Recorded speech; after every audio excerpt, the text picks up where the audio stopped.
tuning into Roll Call. The movie you selected is Sharktale.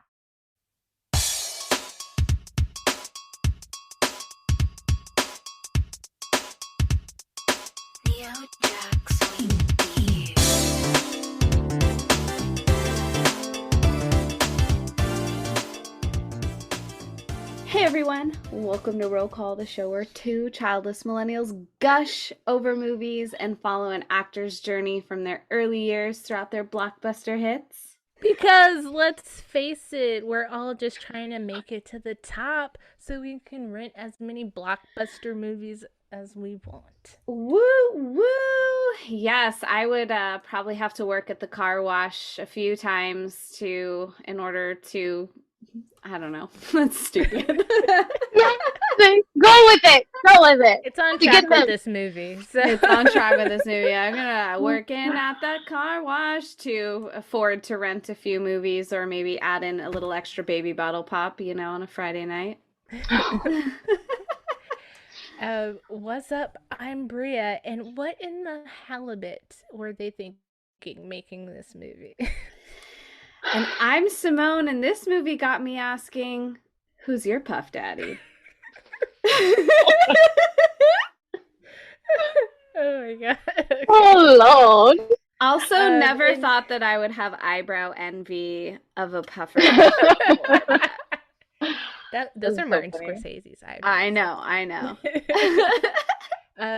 Everyone, in today's episode, we're talking about Will Smith and his first animated movie, Sharktale, and we have our special guest, Samantha, aka Lovefool99 from her IG. Welcome, Samantha.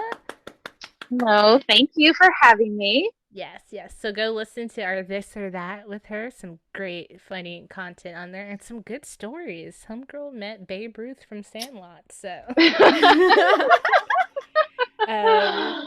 But we're going to take a trip back to October of 2004 today.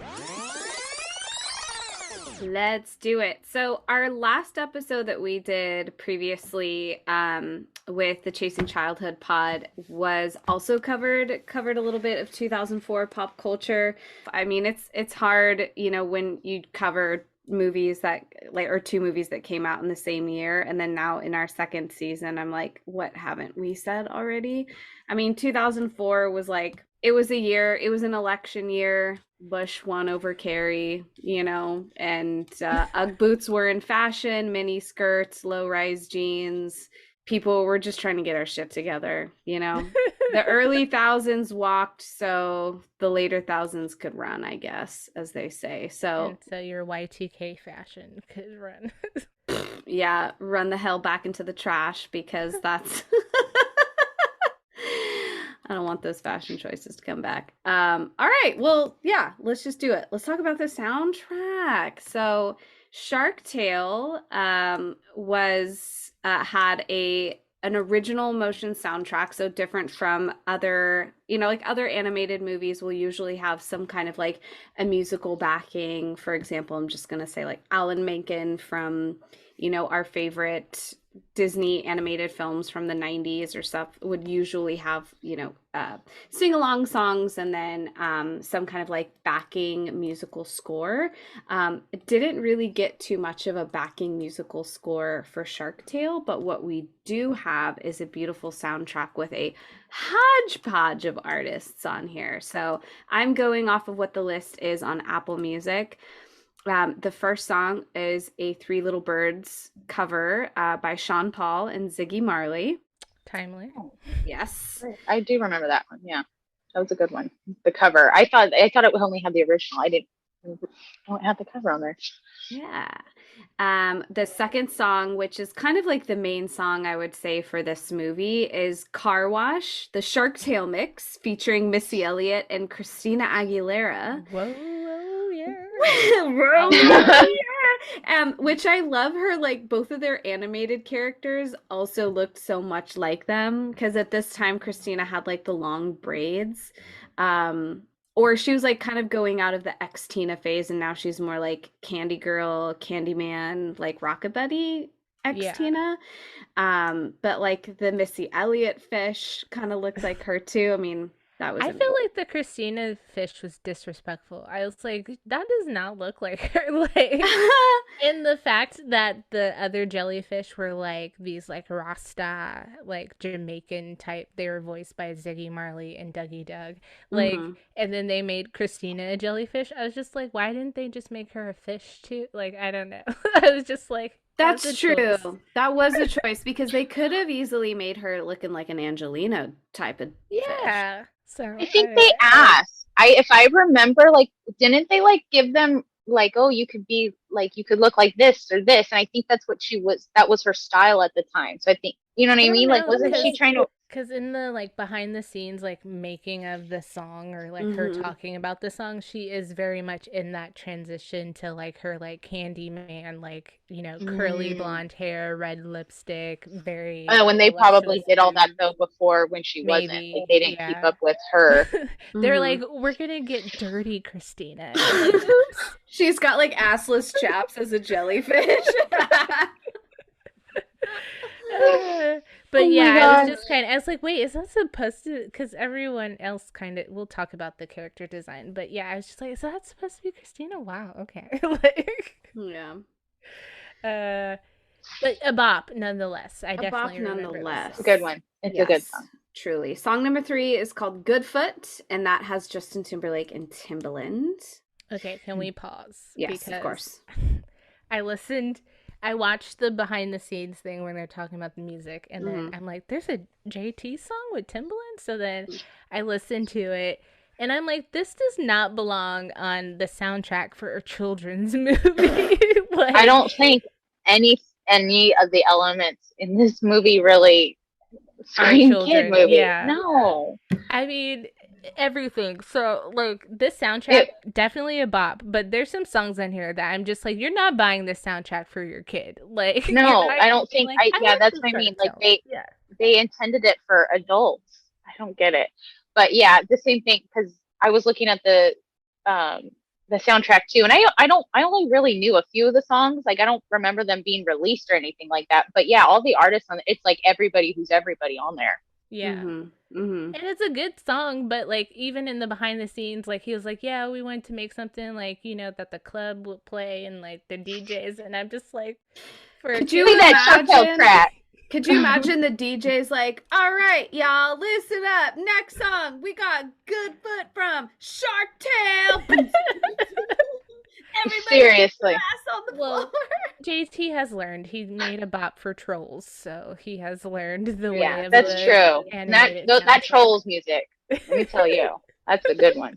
That is good. But yeah, so random to me.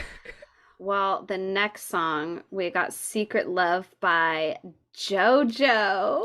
Oh, JoJo, I love her. This Yeah. was good. I like this. I have to listen to it more, but she's an She's a good amazing actress singer. too. Mm-hmm. What has she been in? Have you seen RV with her and Robin Williams? Oh, Oh, I've seen yeah. clips of it. Like I've seen She's it the on daughter, TV. yeah. Oh my gosh, that is underrated. So good, so funny. If you like Robin Williams, watch it. It's really funny. I Of loved course, it. we love Robin. Yeah, then just watch it. It's a lot funnier than you think. It's in JoJo, and then that boy from Hunger Games is in it. Oh, Peeta. Peeta. All right. The next song is Lies and Rumors by D12. So random to have D12. We got number 6 is Got to Be Real with a Will Smith feature by Mary J. Blige. I love this, of course. Love Mary J. Yes. Going to see her in October. You're going to see her? Ooh. I think so. I mean, I bought tickets because my mom asked me to, but she's like, do you want to go? I don't know. And I was like, you know what? Since I'm buying these, yes. That's awesome. Next song is Can't Wait by Avant. This song absolutely should not be on this soundtrack. Like, this is a sex song. It Like, is sexy. I love Avant, but Sexy. like, talk about not appropriate for the context of this movie. Like, he was picking, you know what? Let's put this on there. I like this. Number 8 is Gold Digger with Ludacris, Bobby V, and Lil Fate. It's a bop. Not a- Like, It is a bop. Because that goes with like Angelina, yeah, little Lola which is fish. so fun. I can't her whole entrance. Okay, we'll get into that. But like I my mouth was agape. But anyways, next song we have Get It Together by Oh my India god, Ari. chef's kiss, Oh, but Lord. also not like quite what I would put in a kids movie. Yeah. It totally makes me think of like that Coach Carter trend on social media where like Mm. the hopeful song, though I'm hopeful for today. Oh But God, I like, love that movie, Coach Carter. That's such yeah, a good movie. so this reminds me of that. I feel like I've heard this in another movie, like towards like the end, like a somber part. But yeah, like Sharktale, why? I don't know. Sharktale why? Well, number 10 is We Went as Far as We Felt Like Going by the Pussycat Dolls. This kind of worked. This is okay. But the title's misleading. Would you? The title is titling. I like what? The title is titling. That's me. That is my my week. I went as far as I felt like going. There you go. Next one is Digits by Fan 3. I think this was like the Remember. most appropriate outside of Car Wash. Probably. I was like, this sounds like Kids Bop. I like it. I like it, Kids Bop. Some Kids Bop slaps, let me tell you. It still does. And sometimes kids will like request for a Kids Bop version, I think unironically, because they think it's What like they're funny, familiar with. but that's what they're familiar with. Yeah. Yeah. Number 12, Sweet Kind of Life by Cheryl Lynn. And then 13 wraps it up with Some of My Best Friends Are Sharks by Hans Zimmer. Yes. And earlier you had said that there wasn't really like a score, but I think there is. I just don't know if there's like a soundtrack for it. Because one Yeah, review I you're right. watched talked about it. There's like some. And this is the first solo scoring Hans Zimmer did for an animated film. Oh, I guess okay. he helped with like The Road to El Dorado and some other movies, mhm. but this is like he was like, I'm tired of doing all these other kinds of movies. I just want to do an animated film, and this was the one. All right. It was a What a choice, waste. you know, and I guess you're right. And maybe I was just too focused on like what was happening in the movie that I wasn't paying attention to the background music, or it wasn't like, like you watch an animated movie like Moana, where I felt like there's music constantly going Yeah. in the Or even background. non-Disney, like Shrek, like what they were trying to make it like you know Mm-hmm. a lot. You can think of a lot of songs from Shrek Yeah. Yeah. Oh, if you yeah. think about it. You know what I mean? Even if, but Mm-hmm. yeah, you can think of a lot. And at least none of these songs, except for the Car Wash for the Three Little Birds. Oh, and they also, they didn't put it on the soundtrack, but they did Bob Marley's Don't Everything's Gonna worry. Be All Yeah, Right. Yeah, yeah. Don't Worry, Be Happy. So that's all I remember is just that song and the Car Wash song from it. Mm-hmm. Yeah. So if there was anything, I feel like it's was because it they memorable? didn't make moments for the music to shine. Like, let's get this out of the way. This whole time I was thinking of Finding Nemo while watching this. And like I can think of like very quiet, like non-talking, like just not silent, but moments for a score to do Yeah. its job. And in Yeah. this movie there's so much dialogue that doesn't happen. So yeah, you definitely don't get to like appreciate the beautiful Hans Zimmer score. Like you're like, what? Like I didn't know that till I looked at the IMDb facts. Yeah. It's in the soundtrack, but yeah. So I was like, oh, may have to rewatch, but yeah. Bria, is there something from your pop culture corner that you wanted to share? Sure. Yeah. So 2004, we've talked about this plenty. Usher obviously has his big Confessions moment, but other big albums come out, like Nelly's double album Sweat and Suit, which brought us the classic Over and Over Again with Tim McGraw. All in my head. I got to see Tim McGraw in concert that year. Oh, really? Cool. Nice. Yeah. So, besides that, we also have Destiny's Child is back with Destiny Fulfilled, which I didn't realize was so close like after Beyonce went solo. Like she went solo 2003, 2002, and then right back in Destiny's Child. So I thought it was like further apart, but Destiny Fulfilled, Lose My Breath, Soldier, classic, probably their best album to be honest, but not my fave, but definitely their best work. Okay. The boy band B2K breaks up. Boys 2000 got Lil Fizz, Amarion, J Boog, Razvi. I went to the Scream tour with them and Bow Wow and all those guys, and so young girls everywhere were like fucked up. So 106 in Park changed forever. TV shows that were doing well or ending. The Parkers was coming to end, the spinoff from Moesha with Monique and Countess Vaughn. Tay Diggs lands the show Kevin Hill, which I remember was like kind of a big deal at that time. The show Girlfriends is going strong with their 4th season, the show Half and Half. All of Us, which is produced by the Smiths and kind of about their co-parenting life. The show Soul Food was also very popular, and most of these I got from Jet covers. So I was just scrolling through the year to see what they had on the cover. Movies, The Johnsons' Family Vacation with Cedric the Entertainer and Beyonce's sister Solange and Vanessa Williams and Bow Wow. I love that movie. That's a blastic, probably.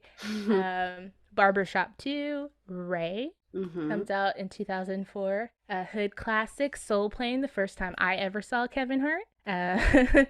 Pretty funny movie. You Got Served, which featured the boys in B2K, so they were successful. They just broke up. Fat Albert with with Keenan from All That. Mr. 3000 with Bernie Mac, and another classic, White Chicks, came out in 2004. So amazing. And moving on to A Beautiful Chocolate Man, Mr. Barack Obama. First time some of us probably saw him.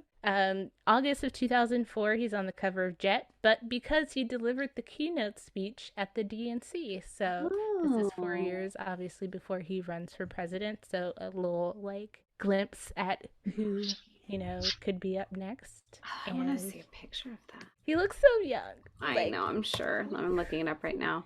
We aged him so much. And I have to be more specific in my search because I said Obama on Jet and it's like him walking off Air Force. Oh, he does. Yes. I miss you so much. That's the hope Obama. that is the hope Obama for sure.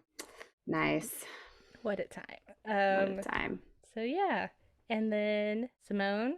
Yes. What movies came out in 2004? Well, you mentioned Ray. So in addition to Ray also coming out in October of that month, we have Ladder 49, which stars John Travolta and Joaquin Phoenix. My fever dream told me that this was about 9/11, but it's not. It's just like a heroic, like, firefighter movie. Okay, I thought it was a firefighter movie, but yes, it is. But it's like not 9/11 related. I could see very good movie. Yeah, I loved it. Yeah, super emotional. We have Taxi, starring Jimmy Fallon and Queen Latifah. I don't think I've seen that, but I'm sure it's like dumb fun. Yeah, he's like a Jimmy cop. Fallon. Yeah, he had like just left SNL, I think, at this point, and this was like his first solo movie, maybe. And she was a taxi driver. He was a cop who like lost his license because kind of like Bad Boys, he was like fucking up a lot and like got in trouble with the captain, so they like revoked. He was not like a bad boy though. He was not like a bad boy, but like similar. They would like he would like crash all these cars, so they like took it away, and he like strings Queen Latifah in on his little hot pursuit. Friday Night Lights also comes out this month. Like I said, I was in high school, so that was a big. Oh yeah, Friday Night Lights was a big deal for us. Big high school movie. That's like big high school energy for sure. Mm-hmm. Team America: World Police. America, fuck yeah. That's one of those movies that would be on like Comedy Central, and I'd be like, I don't know if I should be watching this. Yeah.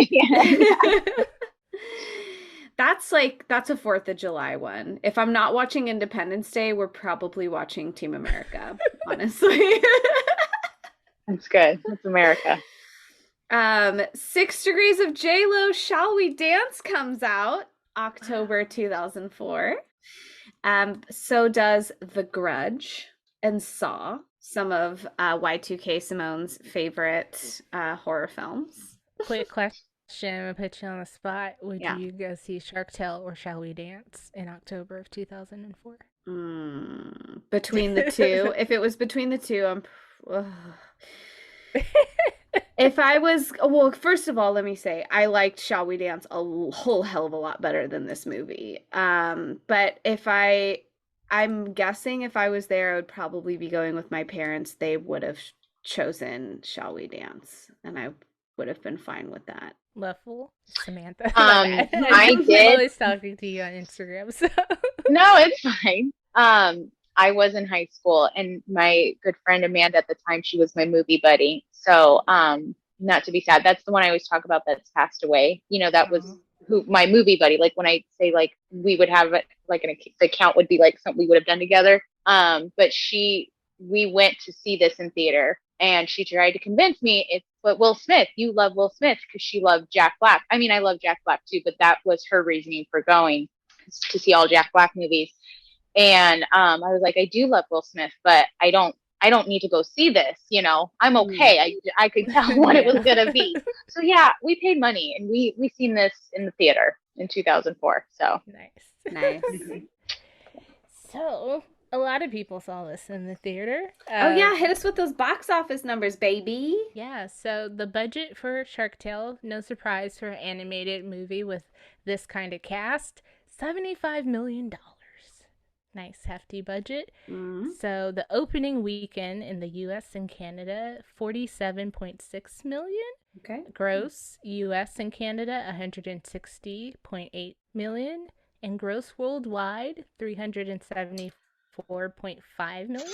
So Cha-ching, Sharktale. Okay. Yeah. And I would talk about something Will said in one of his interviews. He said that, you know, with a kids kind of movie, animated movie, you're kind of guaranteed at least 2 ticket sales, like at For once. sure. And I was like, that is genius, because he's like, you know, a parent has to take a kid, so you're at least getting at least one parent and a child, let alone if it's a family or something, then there's way more. And I was like, damn, that is smart. And that's why all these big ass celebrities started doing all these animated movies. So I thought that was interesting. But yeah, so I'm guessing that was a pretty successful movie, even though it's not a great movie. But let's see what the House of Little Raj has to say. What do you guess? Oh, I'm guessing Lil Raj gives this 1.5. Samantha, you ever guess? A 1. You guys are way more critical than Roger Ebert. 2 stars. Oh, really? Yes. Which now I'm shocked. Curious to go back and see like what. I don't think he's given stuff 1s for Will, but I'm curious to be like, you gave that 1 and you gave this 2. But again, this was basically an adult movie with cartoons. Like yeah. Every joke was for I don't know. Yeah. So yeah, yes, he probably did enjoy it. He does. Well, he makes a point about that actually, but not in an enjoyment point. More so that the jokes in this movie are very much from like The Godfather and all these gangster movies, right? But the inspiration material is going to go over kids' head. Like your intended audience, for the most part, is going to miss all of these references and jokes and stuff. So it was like, well, that's like kind of shitty planning. He does also note, which I think is like me catching Roger on a bad day, he calls Angie Oscar's girlfriend, and I was like, oh, is that a mistake? Because like he clearly friend zoned her. Like, oh yeah. So yeah, he called her his longtime girlfriend, so I thought I'd point that out. But anyways, so Roger but maybe Ebert he meant says, girlfriend, like just. Was it maybe not? Was it 1 word or 2 words, Bria? Because I'm pretty sure it's 2. I mean 1. Yeah. I'm pretty Okay. But sure. he's also very old, so you know what I mean? I just think they sometimes use different words. Like my grandpa Yes. would say things like, you know what I mean? Not Mm-hmm. so Yeah, that's all. Unless he was just really not paying attention, or he just made a mistake. I'm saying. I think I got him, and you're like, no, I think there. I think he meant something else. I was But trying to help him out. yeah, I'm Maybe like, he was gotcha, like Roger. maybe he was like playing like Angry Birds or something on his phone. Well, I don't know. It's 2004 In iPhones. 2004. Yeah, No, never mind. I Maybe he's playing don't think he had Snake it. on his little Nokia and I he was was gonna just kind say. of like not paying attention. Or that brick game on your iPod with like the bouncy ball where Oh, like just Pong, you yeah. able to move Yes. it. Anyways, okay, so Lil Raj says most successful animation has a basic level where even small children can easily identify. Little Nemo wanted to escape from the fish tank and return to his father in the ocean. Every kid understood that. But how much will they care in Sharktale that Oscar wants to clear his debt with the loan sharks and become rich and famous? Will they follow the romantic struggle involving the Zellweger and Jolie characters? This movie lacks a port of entry for young viewers, a character they can identify with. All of the major characters are adults with adult problems. And so he also talks about like how he thinks that the characters talk too much because they're just trying to utilize like this amazing cast that they have. That's not And the he first also- time he's had that problem. Right. And then he points out that again, like I said before, that voiceovers have gone from like, you know, these anonymous, just like talented people who can do various voices to these superstars and mega casts where you have like the poster for Shark Tale has like a movie theater kind of marquee, and it's just like Robert De Niro, Angelina Jolie, Renee Zellweger, like Jack Black, Martin Scorsese, like it's crazy. Like, and even Will mentioned like to get a movie with this cast that was like live action and not animated would be like insanely like hard and expensive.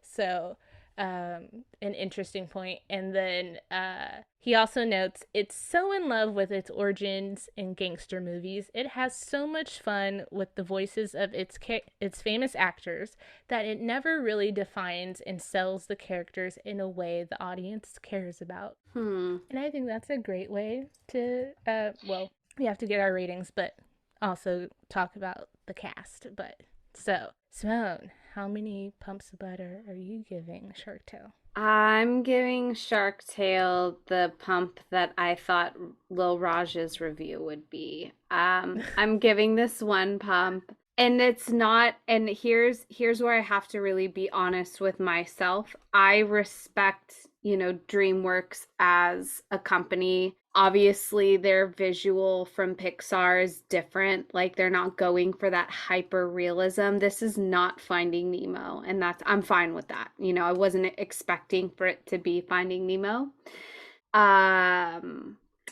But I was still a little perplexed of like, so Shrek 2 also came out in 2004, and Shrek 2 is one of the fucking biggest movies of the year. So I was like, was this, it got me thinking like, was Shark Tale just like filler in between while they put more of their time and energy on a franchise that they knew had more longevity, and then just like pumped out, you know, Shark Tale and was like, hey, it is what it is. They probably figured they would still make a pretty good profit from it, that it wasn't going to flop too much, but that, you know, so I was still like, wow, like they just two very like different movies, storyline from each other, and like a storyline that's one that's compelling and you can follow and enjoy and laugh, and then one that just really got me like rubbing my temples a lot in frustration. And then whenever I do that, I have to channel Bria's quote of like, just let it movie, and you don't have to be so like overly critical of it. But not my favorite animated.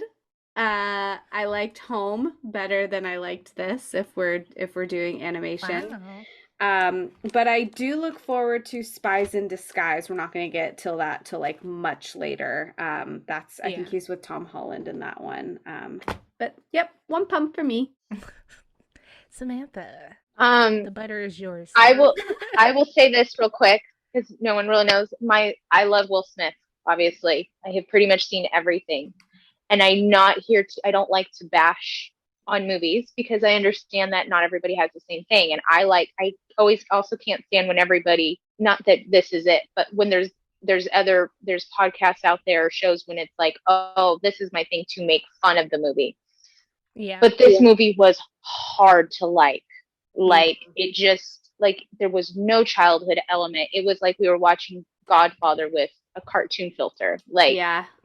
it just was boring. It wasn't funny. It was too much of just trying. It was just I felt like everything was like a money grab. Like what can we do from this movie that worked and just, it was just so sad. So I'm going to say one pump. And I love Will Smith, but as a whole of this movie, it just did not hit the mark for what it should be, especially when you compare it to like Shrek and everything on the thing is from the creators of Shrek. It was not Shrek at all. Yes, totally. I mean, they're definitely banking like, oh, the Shrek people did this, then like this must be okay. I felt like this was a movie like, let's make this for adults so they can just bring their kid and have like a drink and not be bored. But they didn't. You know what I mean? They didn't make it funny. There wasn't like, it was a bummer. Yeah. A bummer. Well, I'm going to taper my answer because I don't want to be too controversial. Oh, be Why? No, be honest. No. Do it. I will clarify. I agree with everything you guys said. I completely agree. I said, who in the halibut decided to make this movie? Like, so many things wrong with this, but I did enjoy watching it as an adult. And so that part of it, I was like the jokes I got, like the references I got, I do think it was very on the head too much, especially like the over the top, like branding changes, like, oh, this is, instead of Coca-Cola, like it's, I forget what they called it, but like stuff like that where they changed like the brand names and it's just everywhere. I didn't really enjoy the world of it being very similar to like the real world, like Times Square of it all and that kind of stuff. You took that out of my mouth. That huge point. Yes.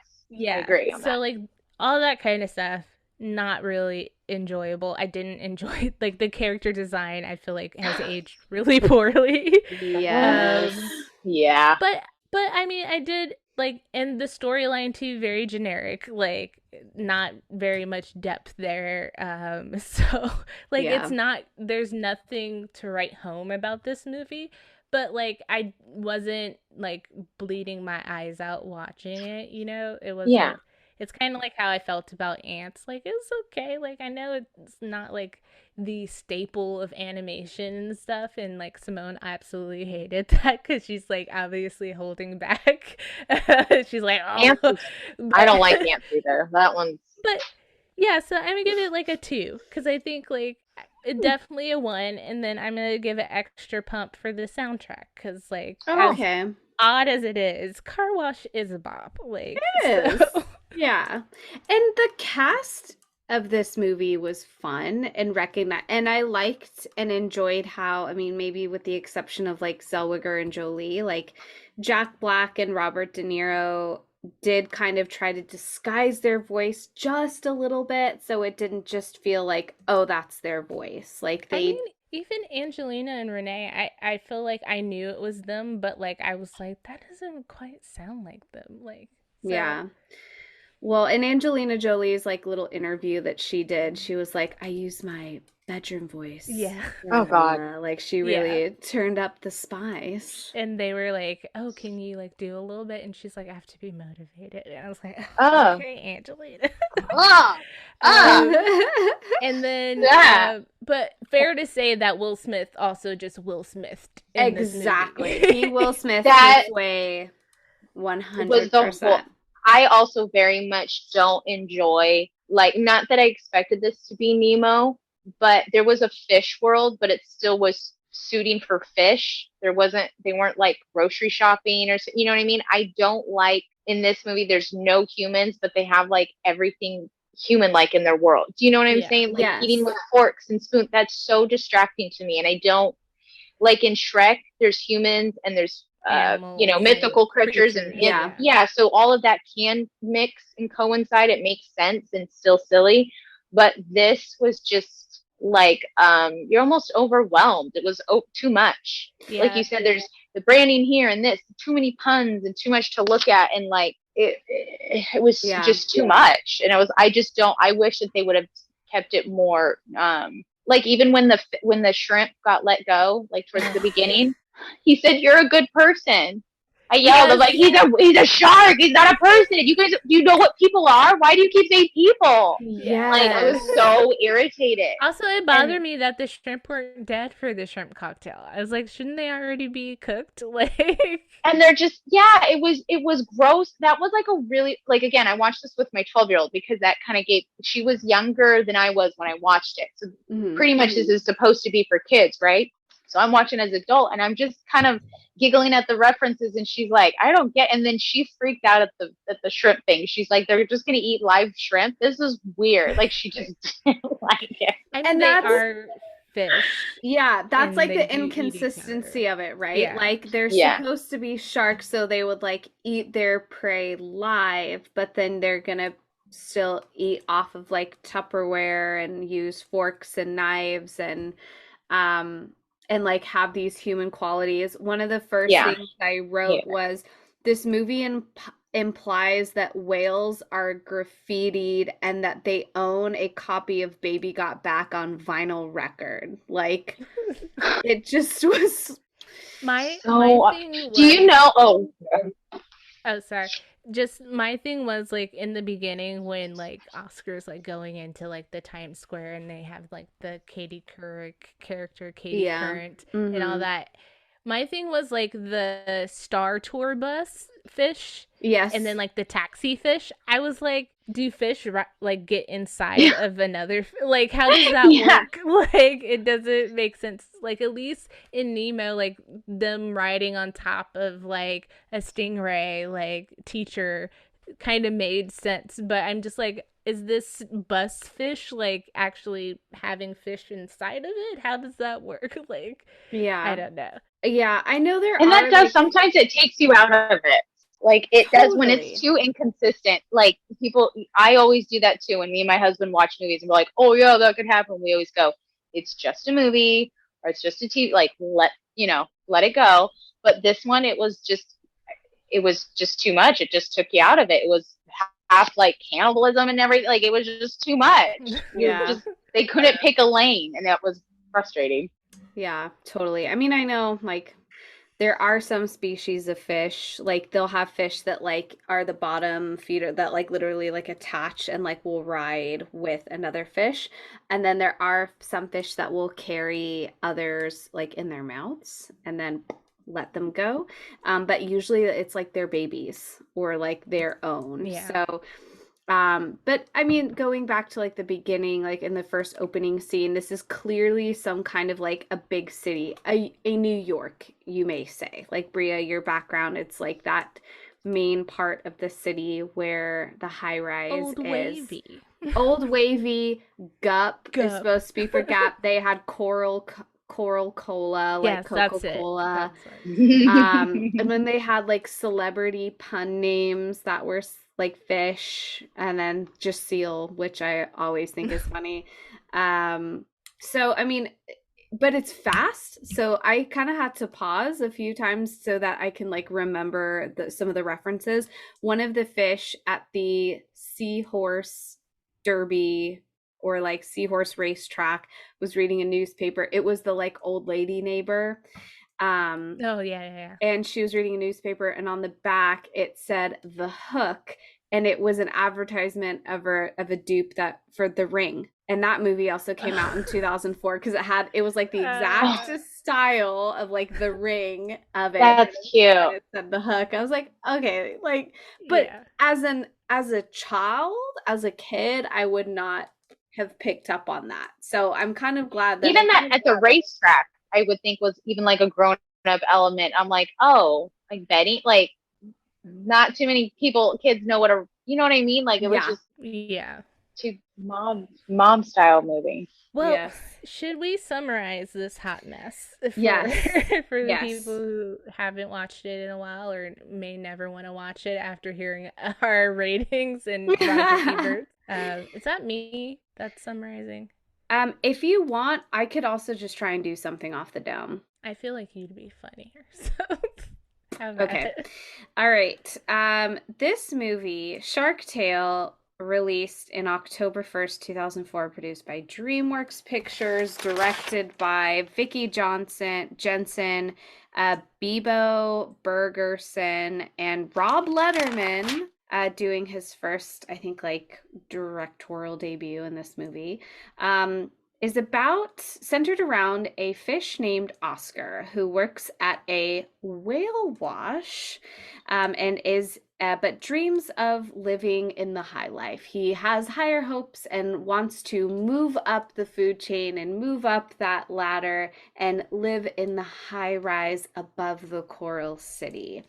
And Oscar has a tough time showing up to work on time and is always down on his luck, always scheming, always trying to find like the next big thing that's going to make him a ton of money.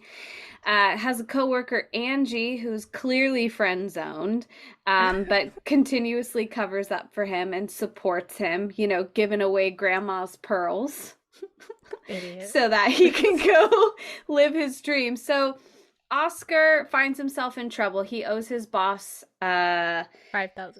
5,000 clams, as they like to say.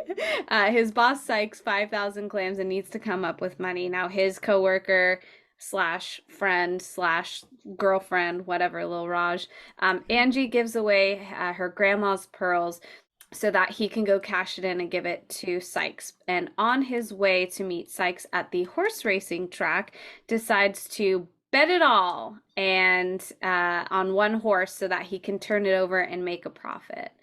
And that's when we are introduced to Angelina Jolie's fish, Lola. Now, a spoiler alert, that horse does not win. And apparently you can trip underwater, which I thought was funny. That was going to be my original opening line of like, I'd probably find a way to trip underwater because I'm so clumsy. And Oscar is yet again down on his luck, banished from their fish society and outskirts to be left alone, eaten by a shark. Oscar meets Lenny, played by Jack Black, and who also struggles in his identity as he is learning to become the next, like, godfather shark by his father, Don Lino, played by Robert De Niro. And a fateful event happens where Lenny's brother gets clonked on the head by an anchor that is dropped, but everybody thinks that Oscar is the shark slayer. And so now Oscar must keep up the facade of being shark slayer so that he can continue to live in the high rise. This movie asks the question, what does this movie ask? Is a lie worth living? There you go. This movie poses the question, is a lie truly worth living, or should we just try and be our authentic selves? This movie is brought to you in part by lots of fish puns, adult jokes, fart jokes, Titanic jokes, which I did appreciate, and some Ali references as well. Yes.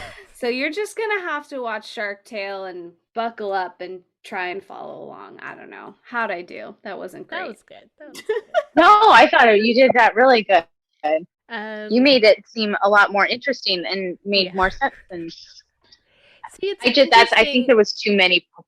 It's just too many. It's too much for a kid's movie. You know what I mean? Like it's too much. The plot point. It's like it's too much. Yeah. The cliff notes of it is Oscar's a fish who needs to make money. He's a person or a fish that doesn't have a lot of redeemable qualities or characteristics about him. Pretty much remains an asshole throughout the entirety of the movie and is still the hero by the end. So there you go. And he didn't really have like one of those like come to Jesus moments about like what you did was really wrong, and like he did but didn't, like he didn't fall that hard off of like the Mount Olympus of things to come back and redeem himself. Like, so they could have worked on that. Anyways, Yeah.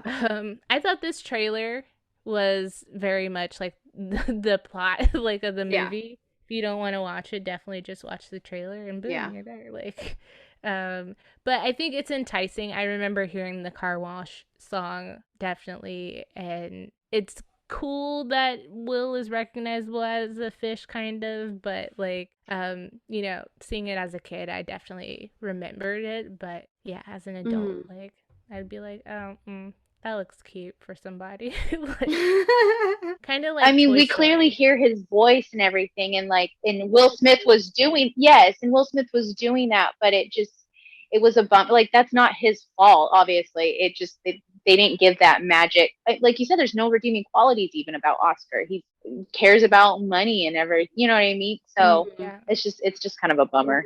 They did Will dirty on this. I think Will's had really good characters before, and I think they did him dirty on this. That's probably why it took till like 2020 something for him to do another animated movie. But I don't blame him. I don't blame him. Yeah. Oh yeah. I'd easy money. But the cast, so star-studded. Deniro. Yes. Hold on. Let's see. Let's run this list down. Or do you have it? I just have to scroll. I have the first 1, 2, 3, 4, 5, 6 of 8. So I got Will Smith, who plays Oscar, Jack Black, who plays Lenny, Renee Zellweger, who plays Angie, Angelina Jolie, who plays Lola, Robert De Niro as Don Lino, Martin Scorsese as Sykes, Ziggy Marley as Ernie, Dougie Doug, who plays Bernie, and then I know there were other like more Italian-based actors who played like the other shark mob people. Yeah, so Michael Imperioli played Frankie, the brother who gets hit on the head with the anchor. Vincent Pastore as Luca. Peter Falk as Don Feinberg, and Katie Couric voiced Katie Couric. So that I was like, oh shit, she really was in there. So can I say this was a missed opportunity to have Barbara Walters and just have it be Barbara Waters? Oh. That's a good one. And you can see the fish could have like a cute little blonde like perm, like that would have been cute. Yeah. With her little voice. I also thought Renee's fish didn't really look like her. No, I thought it did in the lips, because this was after Chicago and I think she got her lips done afterwards. But I loved, the aesthetic of Angie was beautiful. Like some of the really close-up shots that they had when you really got to zoom in on some of their like details as fish, because there were instances where you could see like the scales and stuff that were really pretty. She just had like, she screamed Lisa Frank to me, just with like the purple pink. She was sparkly. Rainbow fish. Yeah, totally. She was like a pretty fish, I guess. I did like that her hair / fin was very much just fish-like. It bothered me that Lola and Angelina's fish had like a part in like hair. I was like, and it bothered me that Oscar's dad had an afro. I was like, fish, like, like what? It was funny because I really enjoyed like seeing it like evolve in the pictures, because it went from like big to like small, then like really small, then it was like the Sherman Hemsley like on the side. But I was just like, that's another part of like the design and choices that like took me out a bit, because I was just like, what? Like, I don't know. The inconsistency of it, like, are they fish? Are they people? Weird. And too, because there were like, I felt like Oscar and like Angelina, them as fish, they're like upright a lot instead of like normal, so their head, like, I don't know, it's like, look at that, like, he didn't swim normal. I feel like he swam like this, like, so and that too bothered me. Also, just with the design of Jack Black, it's just the sharks.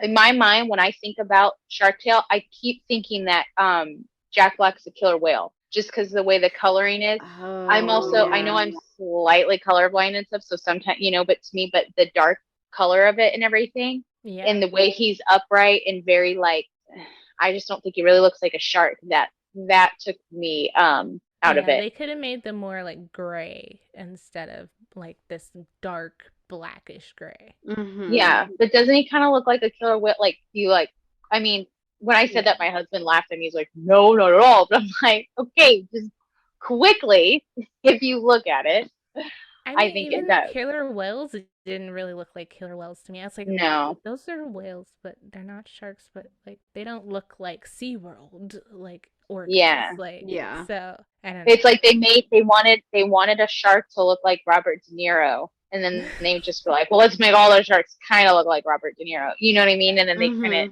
I they did like couldn't get out of his little shark mole. I was like, oh, that. that's De Yes. Yeah, Niro. totally. That little stuff that I think is cute that they did, but like you're saying, the fish upright and stuff, it was just, I don't know. I know that's dumb to say, and people would probably get mad. I don't like to nitpick, but that did just take me out of it a bit. Yeah. Mm-hmm. I was surprised to see that it was Jack Black that was Lenny. I was like, oh, because like you said earlier, like he really did a different voice for And him. I like that he did that Yes. because I think that puts you more like you can get that, like he did in Kung Fu Panda. Again, you Yeah. like it because it's Kung Fu Panda. But I think them changing it a little bit, it did help Yes. to that. He was definitely the cutest character and the most, you know what I mean? He was the most entertaining. Yeah, Yeah. which I had a point because I was typing my notes and I was like, and too on IMDb they said that this was almost called the Shark Slayer instead of Sharktale. But then I was like, Sharktale, like for a movie named Sharktale, the main character is not a shark.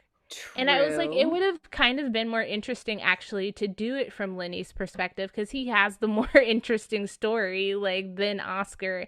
And the only caveat to that is that I thought that then you just wind up with like a Shrek and a donkey where you have like this black supporting cast member who's like the goofy, silly, sidekick kind of character if Oscar's just kind of secondary to Lenny. But I think that would have been a better move in terms of like the story. Yeah, because if he like couldn't cut it out being a mob shark and he's like, I'm a vegetarian, I like to dress up as a dolphin in my spare time. Daddy, I can't do this. I need to go be on my own. And so he can go break free. And then he finds but he struggles feeling like a nobody and he struggles feeling like he's not accepted in his community versus Oscar is accepted in his community. He's just an asshole. And Yeah. Yeah. And so he then meets up with Oscar and then turns into a somebody because he's like performing or whatever with, I don't know, like they make like a good duo. Now that's an interesting point. Ooh. Yeah, see, that's already more captivating, and I feel like kids could grasp that more than that. Speaking on Lenny and his like wanting to dress as a dolphin, a lot of I forget. I want to say like Christian parent like associations did not like this movie because they felt like this character was like trying to teach about homosexuality and the struggle that is being a gay man.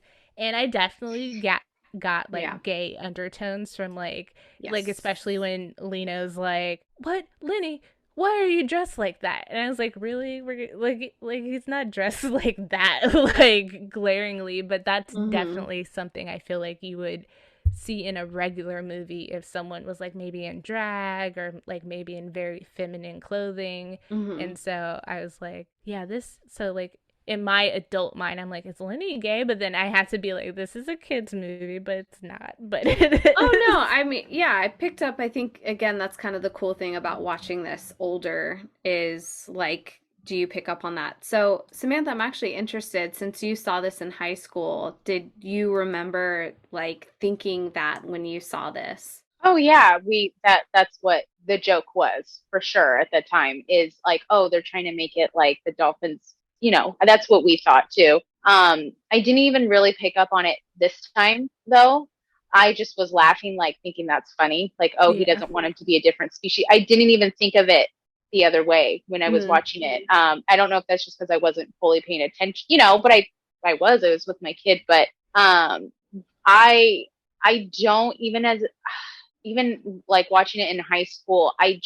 We didn't think it was that funny. You know what I mean? It was just like it was one of those like it was a bummer experience. But then when I watched it later, when I had a child, which wasn't that many years after high school, I did enjoy it watching it with my kid. Like I had a better enjoyment with her. But then when I watched it with her at 12 right now, we were both kind of not bashing on it together, but we had like kind of the same things. We were both at the mental capacity to understand the movie for the most part, and we pretty much had the same thoughts on things like, why are they doing that? That's kind of weird, same thought, which I thought was funny because I would let her say her opinion before I'd say mine just to see what she would say. Yeah, I'm so confused on this movie. Like, I like it, but then it's so bad. Like, I don't know.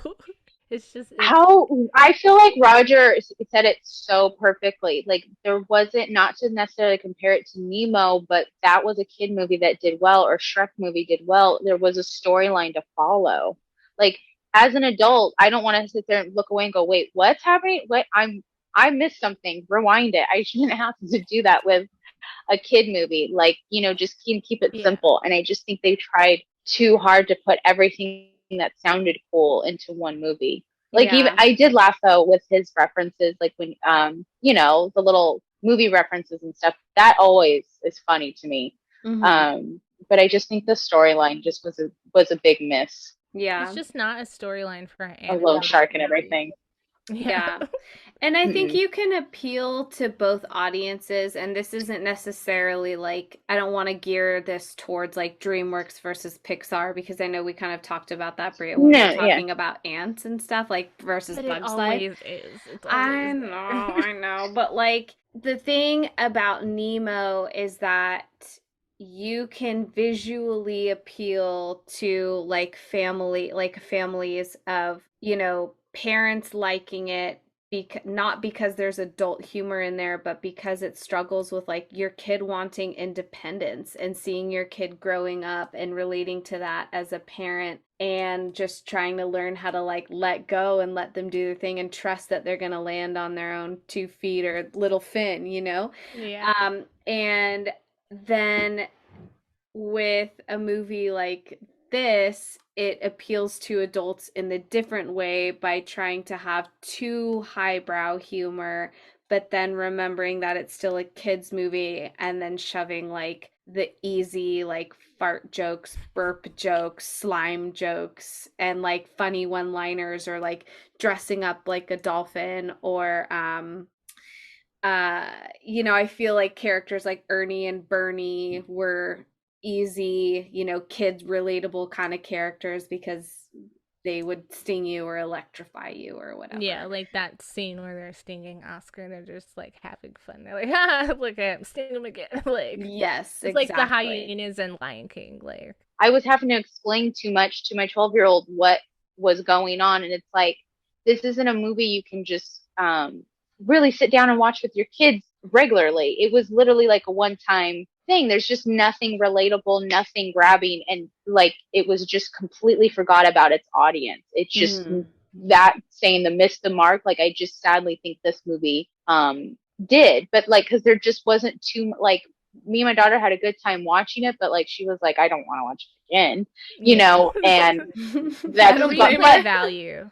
But she liked his other one, the one, her boyfriend Tom. My daughter's obsessed with Tom Holland right now, so that was a main reason for her. But that one was funny, So it's like, I just like how you said they were just trying so hard. Let's make a movie where we can get all the big names in an animated movie, make some money, parents will like it, kids will like it, and then they just didn't do it in the writing room, and it was a bummer. Oh man. Well, any other actors in this we want to talk about, or their characters or their performance? I felt like Angelina's was like not as big as I thought it would have been. It made me uncomfortable. Let's say that. Like, it was just too. And I don't want to be like I'm a mom, but it just like that's not. It was just awkward. Like it just was talk weird. about her entrance? Okay, Oh, yeah. yes. So I clocked it because I was when watching. So I watched this for the first time today, and it's obviously not something that I would go out of my way to watch. And so when watching it this afternoon, I was like, hold up. That entrance scene felt long. And so I went back and I found the clip on YouTube. 25 seconds of spinning and twirling and fin flipping and hair flipping and then like sexy music. And I was like, the Gold Digger song. The Gold Digger song, yeah. I wish, I mean, if that could be my entrance every time I walked into a room, could you imagine? Of just like, Oh my God, yes. Yeah. Like, I would like personally Tyra enjoy it. Banks. I wish you would do that. That would be. I think every intro for the podcast should be that, a different one. I was enjoying that. oh my gosh. But yeah. But make it fashion. But make it fashion. But make it fish. Like, yes. Which in drag means something else. But oh my gosh. But, yeah, that entrance was just like, I was like, what is this, a rap video? Like, it's like Baby Got Back. Like, oh my God, she looks like one of those rap guys' girlfriends. Like one of those rap guys' girlfriends. Oh my God. Who else?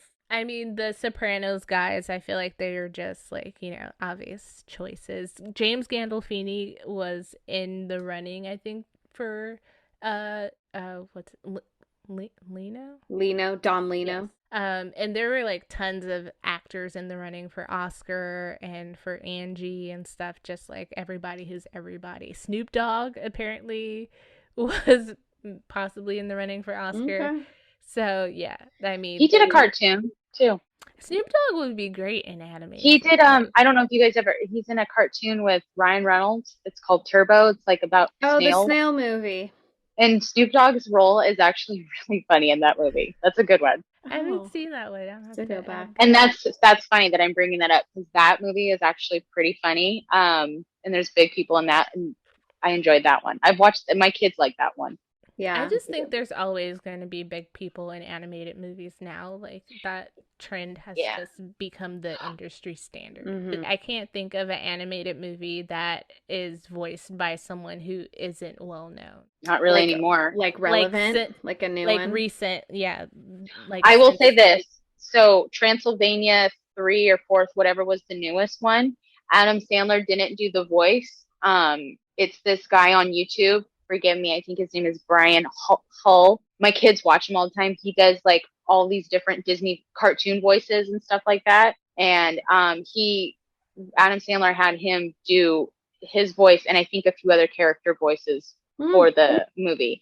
To me, that's really cool because obviously he gave the option for other people, smaller names to do that and stuff like that. So I like that somebody did it, Adam Sandler doesn't need that check anymore. Not that it matters. I love those movies and stuff like that. But I thought that was really cool that that was a pretty big movie that he wasn't the main voice of and he gave it to someone else. Yeah. Love that he's gonna just because he'll probably still get a little bit if they're using his likeness as a voice, right? Like, so he's like, I'm gonna pay someone else, but still get. Well, I'm sure he's a producer. I'm sure he's a producer of the film and stuff like that.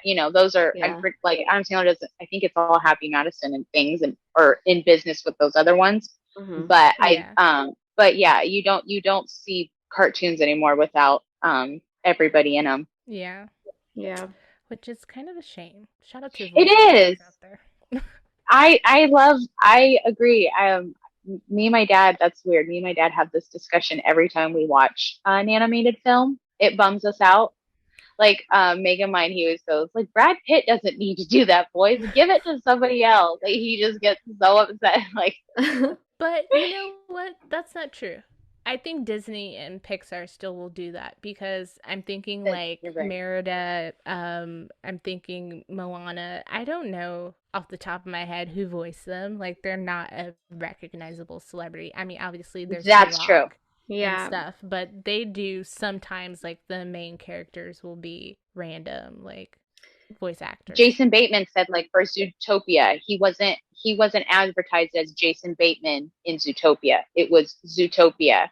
You know, like he's the main voice, him and Jennifer Goodwin. Yeah. But it's not like come see this movie because they're in it. Yeah.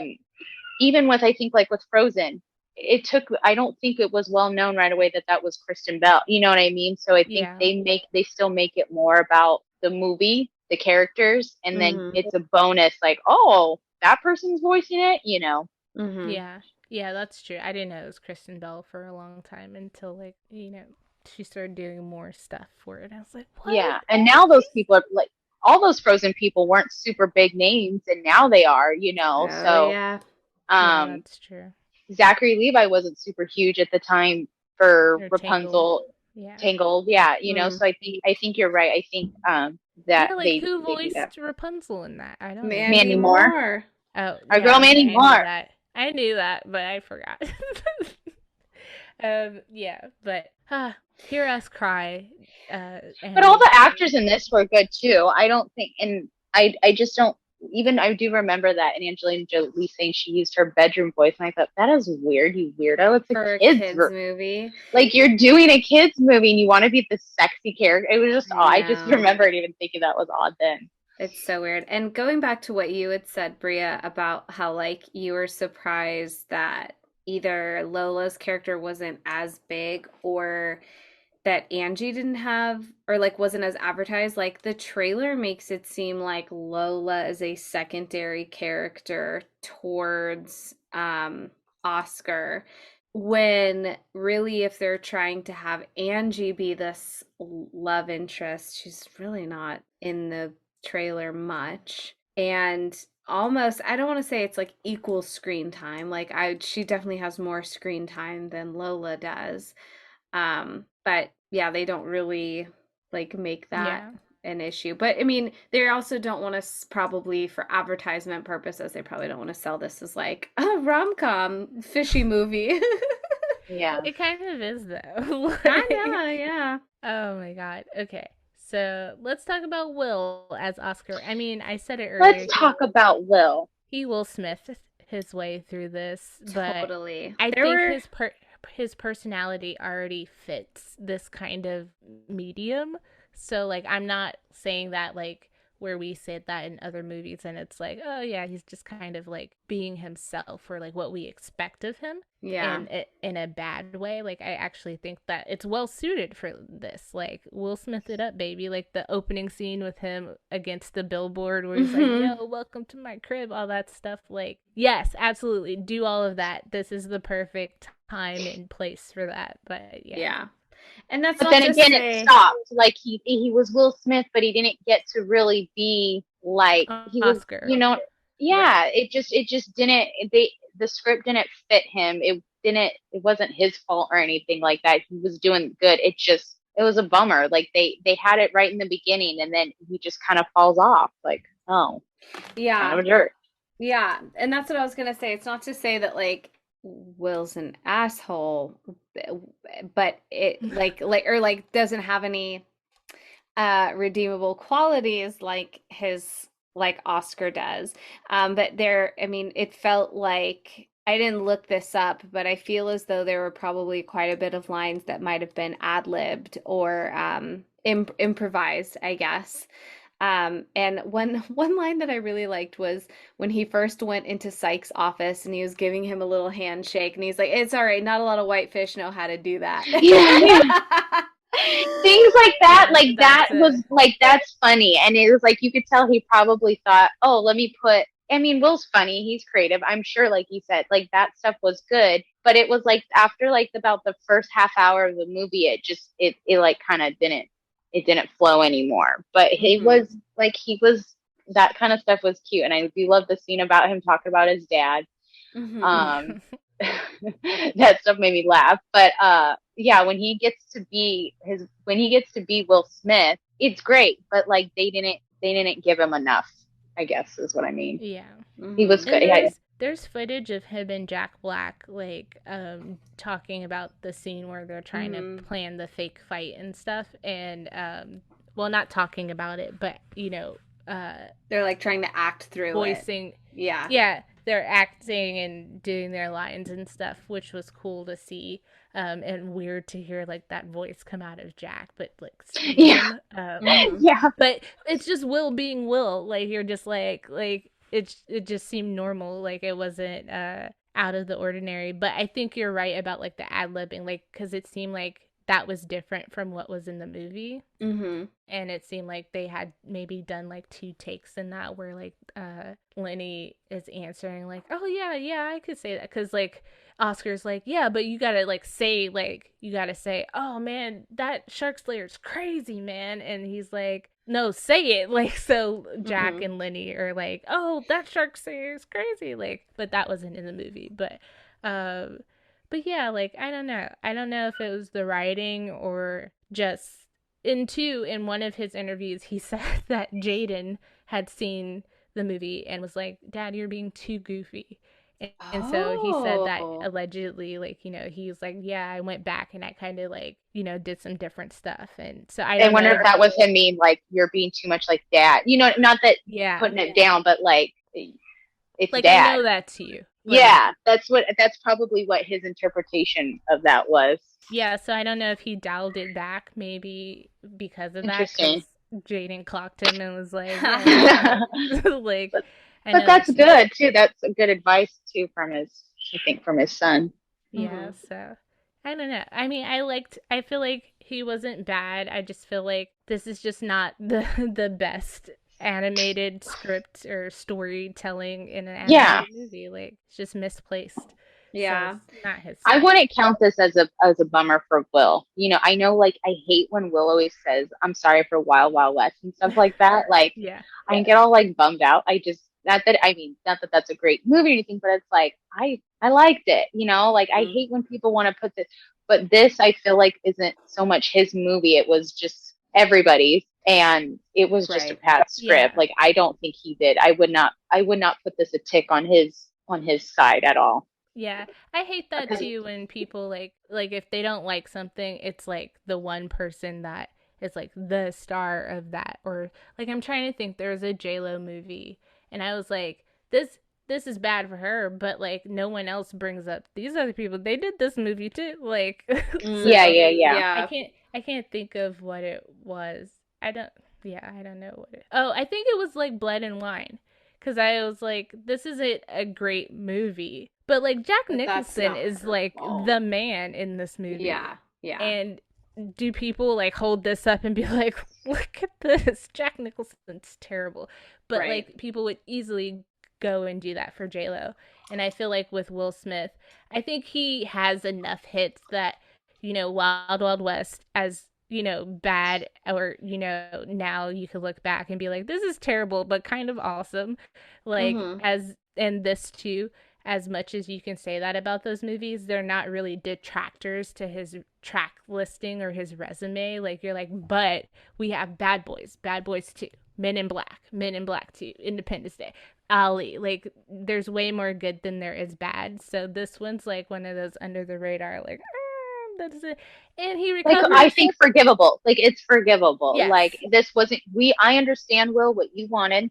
I appreciate what you tried to do here. They didn't make it happen for you. Yes. That's what I would say. Which is how I felt about Wild Wild West. I was like, I could see why he would say yes to this, but like, and really, no to the Matrix. You saw that? Yes. Yeah. But really, that movie's failure lies on Barry Sonnenfeld. Like, that was his terrible vision. So, like, I see. And two, like the humor in it, Will was funny. Like, him and Klein, I liked it. It was just everything else was bad. It was a lot. It was a lot. You know. Which, too, you know, your track record is, and even going just back to Sharktale, like, your track record with DreamWorks, you see Shrek and you see what it did for that movie, but also just like Mike Myers, Cameron Diaz, Eddie Murphy, and you're like, okay, yeah, bet, like I'll do a movie with you guys. And so you get this movie, and it did well at the box office and all that stuff, but it obviously is not a franchise like Shrek.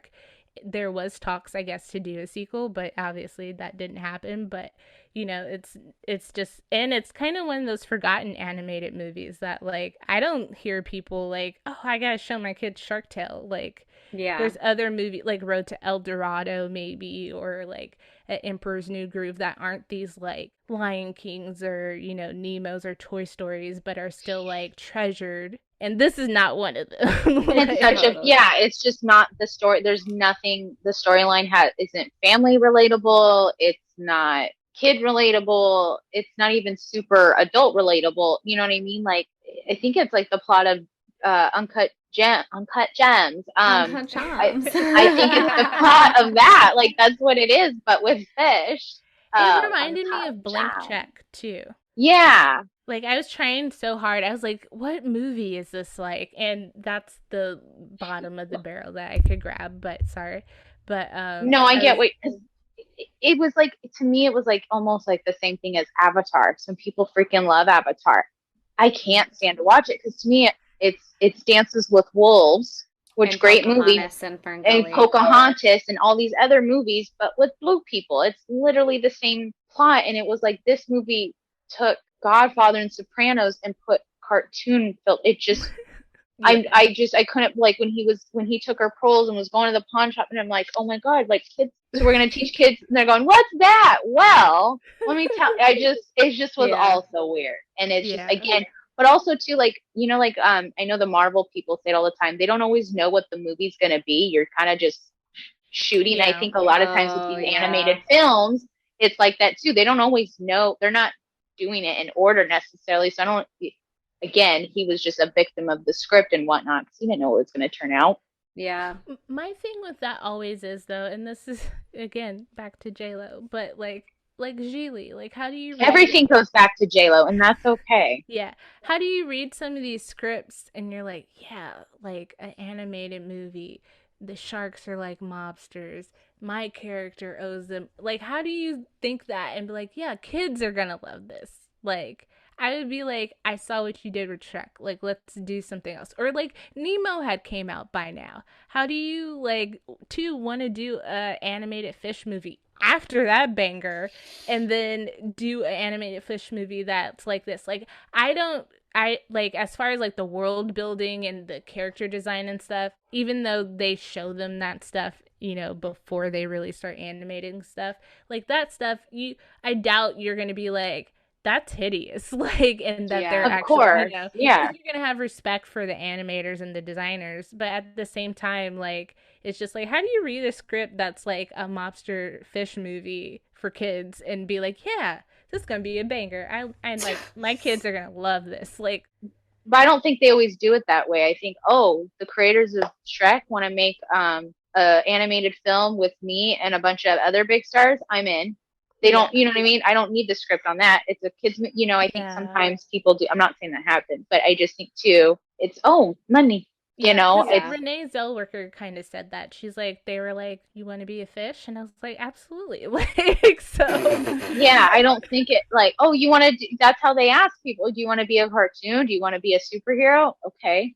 I mean, if I was in the industry, if you said, do you want to be a superhero? I don't even care what it is. I'm going to hope and pray it's successful, but I'm going to do it. You know what I mean? Ooh, what's your dream animated movie character? Dream animated character? Yeah, like, if, like, Renee, like, who would I want to be? You could be a fish. Like, you could be, like, anything that's animated. Oh, I always liked the Brave Little Toaster. I always thought that them being appliances, I just thought that was so funny. You know what? They should bring that back because we actually have smart appliances. That movie is dark.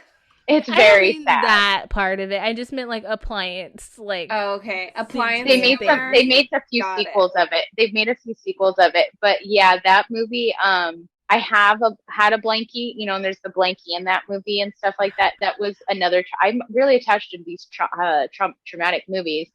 But I really liked the appliances. And again, they were pretty consistent with appliances. They had features, but they weren't doing things that they can't do, if that makes sense. You know what I mean? Like the way they would wobble, and, the radio can't see things. So he would complain about not seeing, he's a radio, just different things like that. The appliance thing was hilarious. So what appliance would you be? I want to be a fridge. Good answer. Good answer. Yeah, that's the cool. Yeah, I got all the good stuff. The food doesn't go bad. I'll be the refrigerator. Everybody likes me. That's true. Everyone likes the fridge. I love it. The fridge, yeah. So my gut reaction, if I was to be animated into anything, it would probably be a cat. Like, I would really love to see what, like, kitty cat they would make for me. If I'm being made into an appliance, like a Brave Little Toaster movie, I'd love to be a lava lamp. Oh, that's a good one. That's a good one.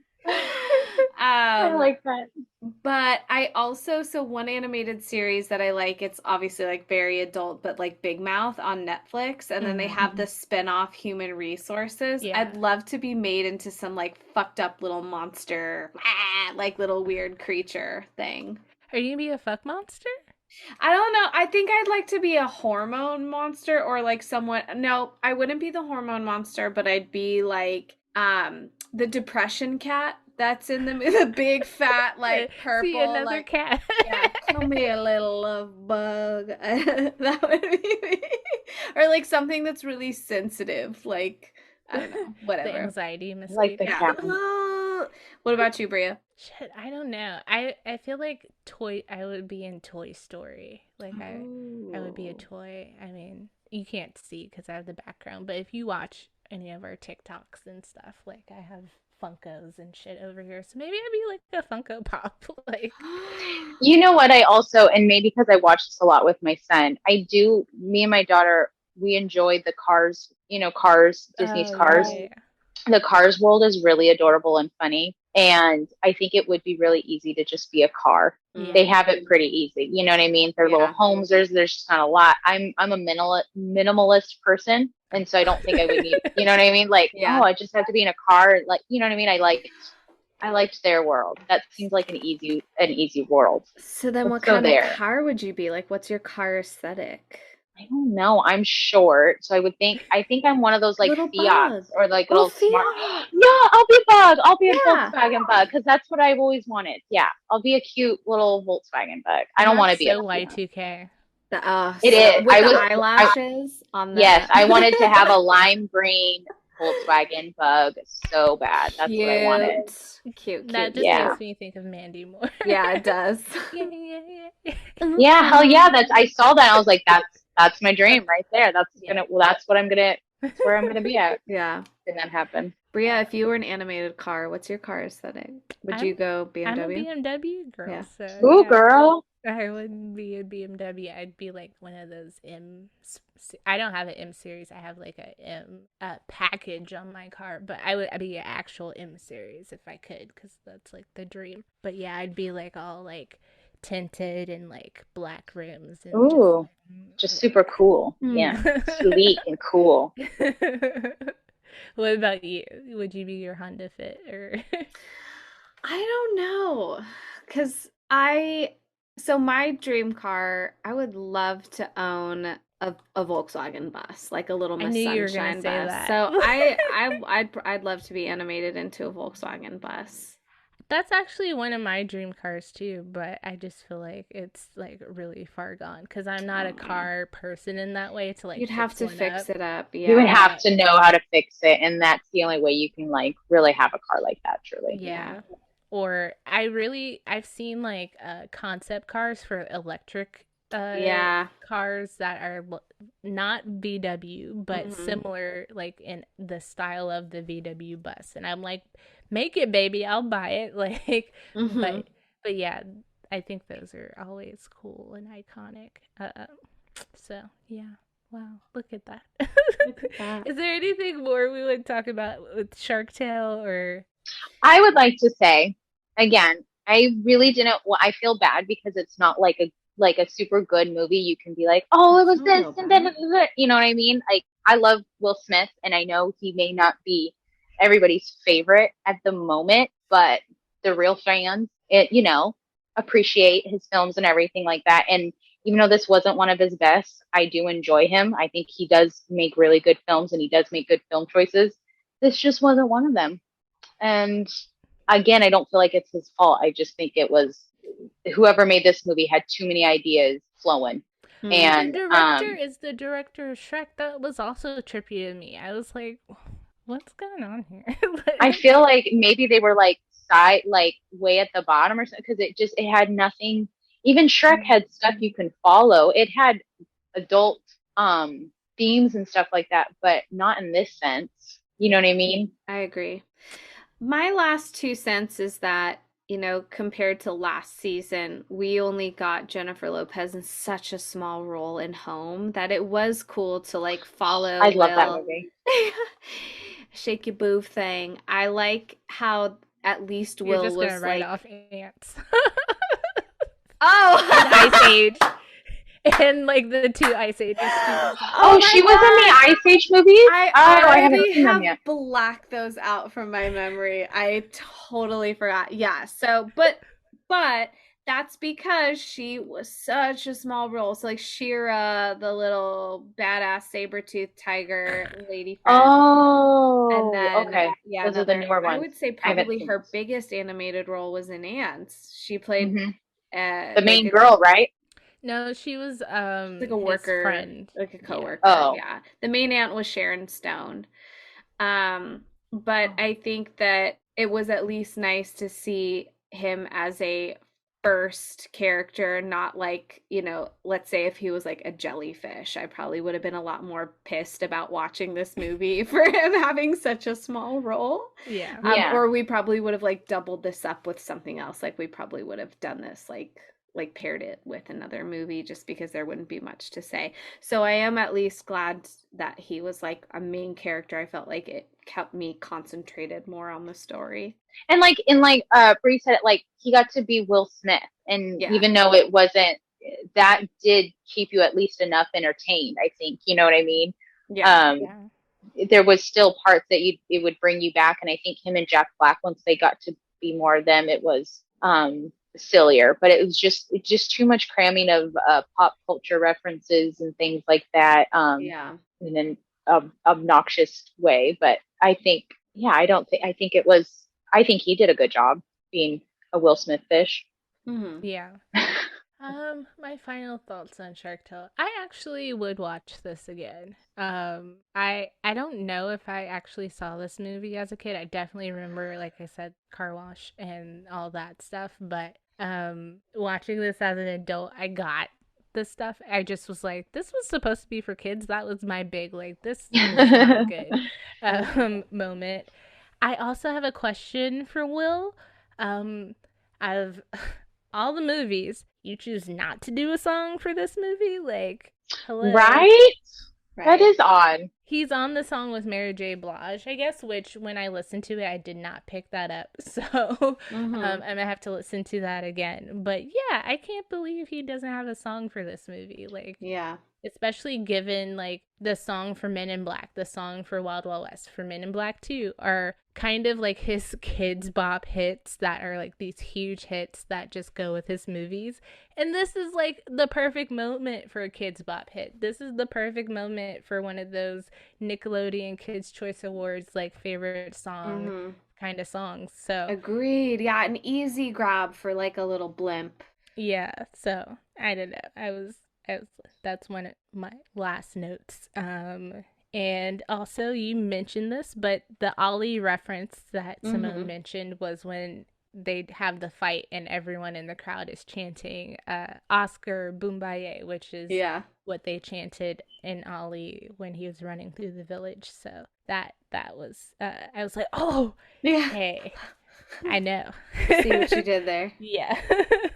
But yeah, this for me is a kind of a rewatch, but also just like what the fuck kind of like this is a choice. This was a choice. And I think the Spies in Disguise you guys will like, because that one was cute and funny, and I hope so, because I already have issues that he's a fucking bird most of the movie. So no, it was I liked it.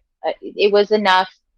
The script was better in the sense he got to be Will Smith, but in the right setting, if that makes sense. yeah, but I do agree with what you said. Like, maybe this was like a just like, hey, you want to be in an animated movie and be a fish kind of thing. Like, maybe he didn't see the script fully, and maybe there was a lot of ad-libbing going on, so maybe he didn't have like a Matrix moment where he's like, I don't see the full picture. He's just like, yeah, sign me up. Like, I need to do something my kids will watch. So I forgive you, Will, for that. So, Snacks and cocktails? yes. Samantha, our guest, what are you eating and drinking with Sharktale? Always popcorn. I will go for Twix and hot tamales. Oh, okay. Nice. Simone. And then I also really do like movie nachos if they have them. Yes. Oh, I love that cheese.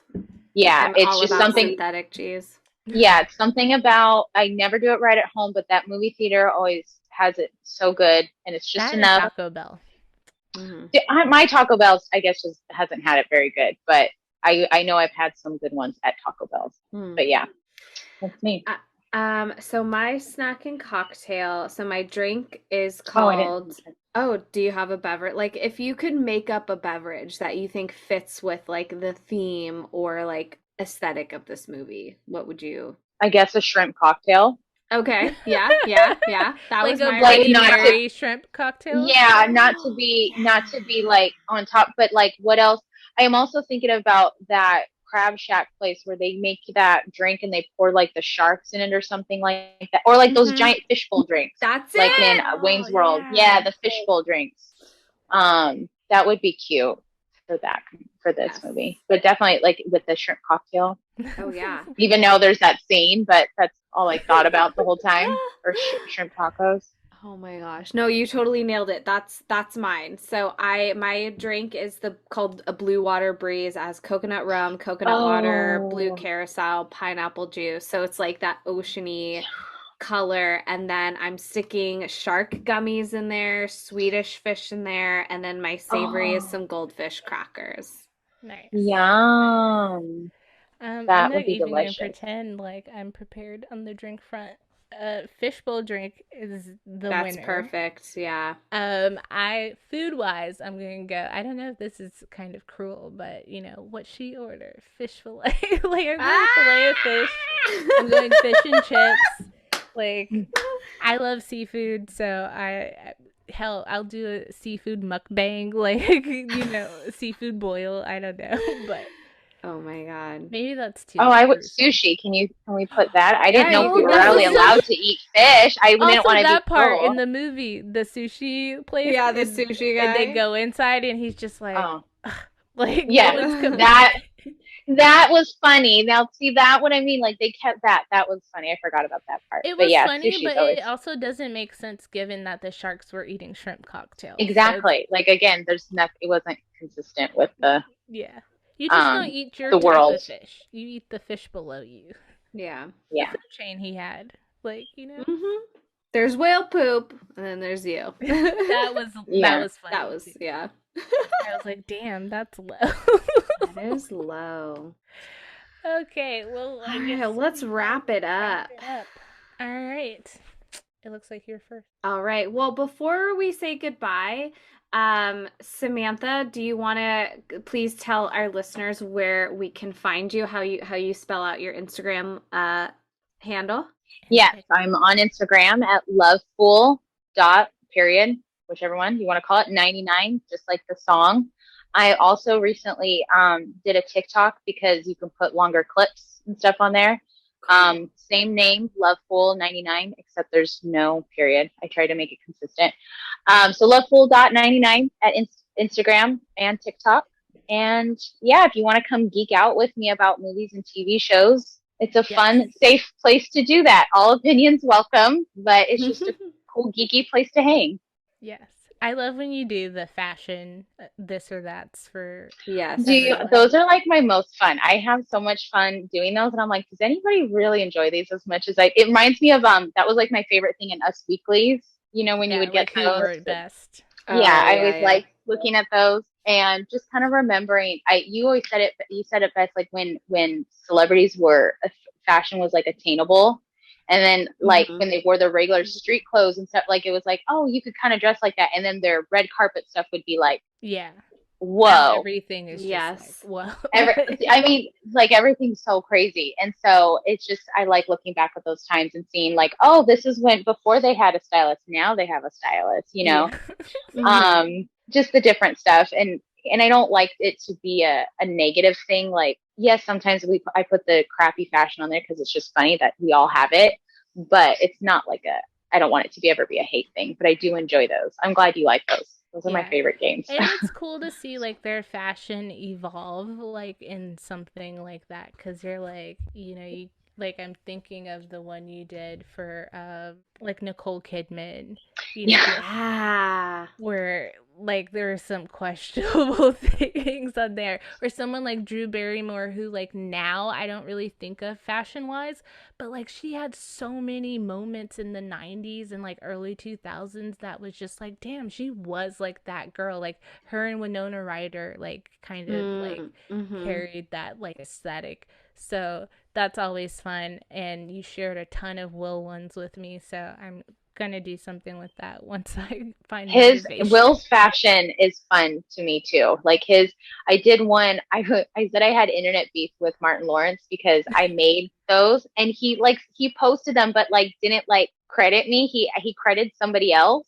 I was like, they did not Oh. make those. I spent a lot of time on those and everything. So I joked that I had internet beef with him, and but I was Will and Martin Lawrence's fashion I was enjoying, and obviously one of my favorite posts I did was the Pauly Shore one. His outfits Yeah, that Oh, one was in the really yeah. cool. 90s are so like him and Johnny Depp had some very fun, interesting male fashion. You know Mhm. who's underrated? That I don't know if you've done him or not, but I've seen someone else do a TikTok on his fashion. Robin Williams. Oh. No, but now I'm gonna go look.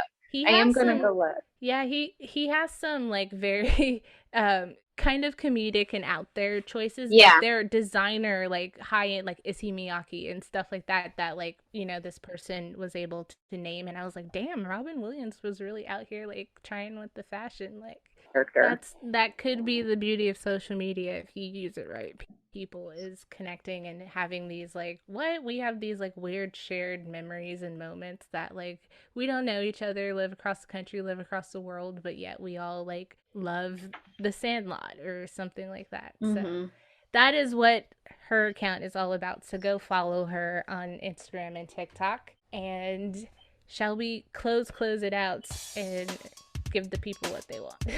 Yeah, close it out, Bria. All right, so thank you for listening to this week's episode, and to the people who stuck with us so far, please come back for another episode of the old wavy version of Inside the Actor Studio. I don't know. But seriously, if you like us enough to stick around, take a scuba dive down this IMDb fish hole with us as we discuss Will Smith next week in a pretty infamous 2005 rom-com, Hitch. Yes, and on that note, if you've got nothing better to do, go figure out a theme to watch a bunch of movies you've never seen. I'm your host, Simone. Subscribe to this blessed mess. Leave us a little like if you're into it. We'd love to move up on that high-rise status in the podcast world. And I'm your host, Bria, and it would be awesome for you to wipe off those fishy, scaled fingers and give us a review. Follow us at Roll Call Pod on Instagram, TikTok, my favorite Twitter. Also, listen to us on YouTube if you want to. And yeah, this has been another episode of Roll call and cut.